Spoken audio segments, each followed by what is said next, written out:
a las historias que nos cuenta Fernando, historias que tienen que ver con el arte y bueno, ¿de qué se trata hoy, Fer? Bueno, hoy les voy a hablar de un personaje del mundo de la gráfica y del arte, pero que paradójicamente revolucionó la industria musical. Ajá. ¿Mm? O sea, son esas personas que vienen de un lado, pero terminan modificando una línea totalmente diferente. Ajá. Les voy a hablar de Alex Stenways. No sé si lo tenés registrado. No. Bueno, les voy a dar algunas pistas a ver si adivinan qué es lo que hizo este muchacho por la industria de la música, viniendo del arte y de la ilustración.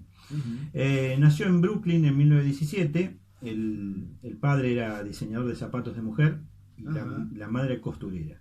Ajá. No creo que eso te diga mucho. No mucho, no. Bueno, pero bueno, pero pueden ser limitaciones mías. Por algo sí, por algo arrancamos. Bueno, de chico le gustaba hacer letras, tipografías, y tenía una destreza para hacer tipografías, y eso le llevó a que todos sus compañeros de colegio y todo lo vieran con cierto interés como un tipo con esa habilidad gráfica para dibujar letras. Por supuesto que al tener esa tendencia y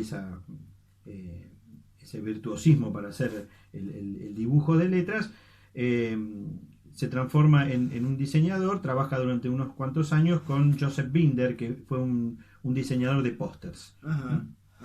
Pero bueno, el punto clave donde empezamos a vincularlo con el tema de la industria de la música es que hacia 1938 lo contrata Columbia, la discográfica, para que sea su director de arte.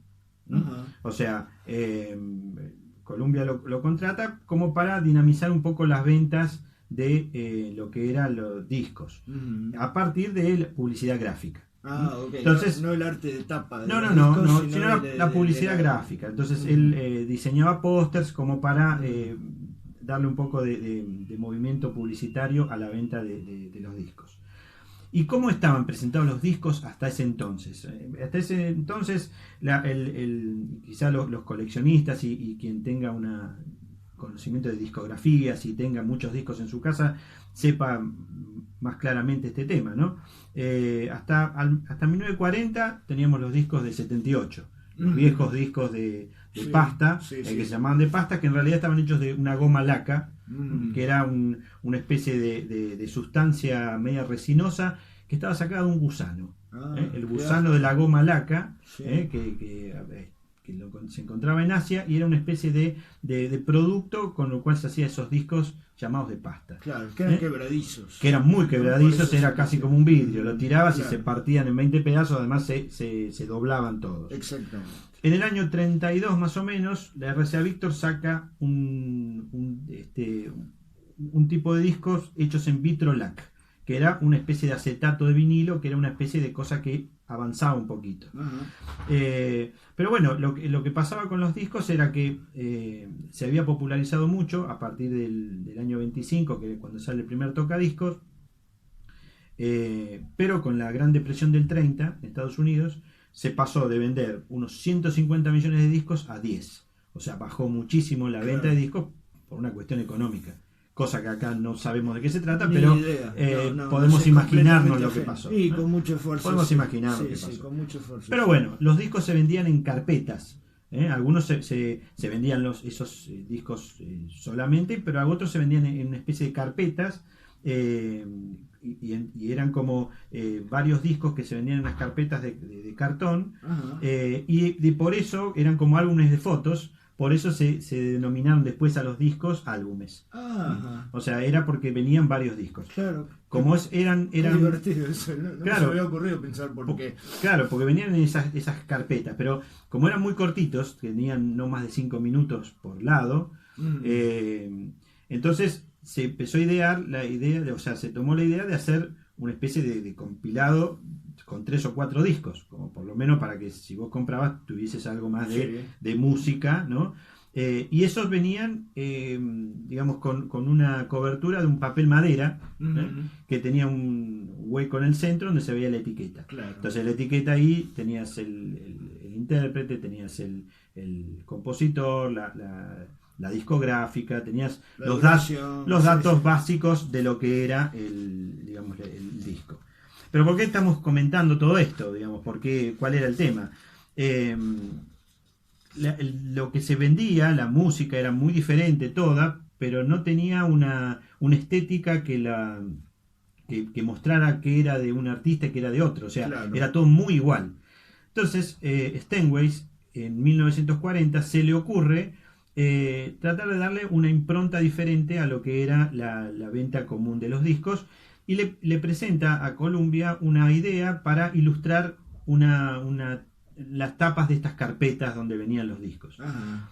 No tenían mucha intención los muchachos de Columbia de gastar en estas cosas, pero los convence, y entonces ahí en 1940 sale el primer álbum ilustrado, con una carátula ilustrada hecha por Alex Steinway.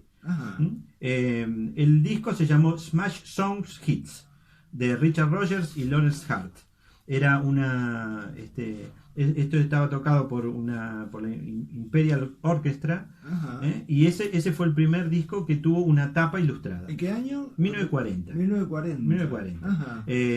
Steinway va al teatro Imperial de Nueva York con un fotógrafo y le pide al director del teatro que en las horas muertas, donde no había obras, sacara todas las letras que tenían esas clásicas marquesinas de los teatros de Nueva York, viste que tenían las letras insertas en unos rieles, una cosa así.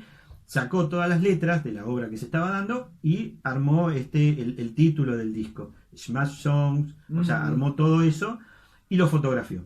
O sea, hizo como si fuera la tipografía de la tapa del disco en la marquesina real.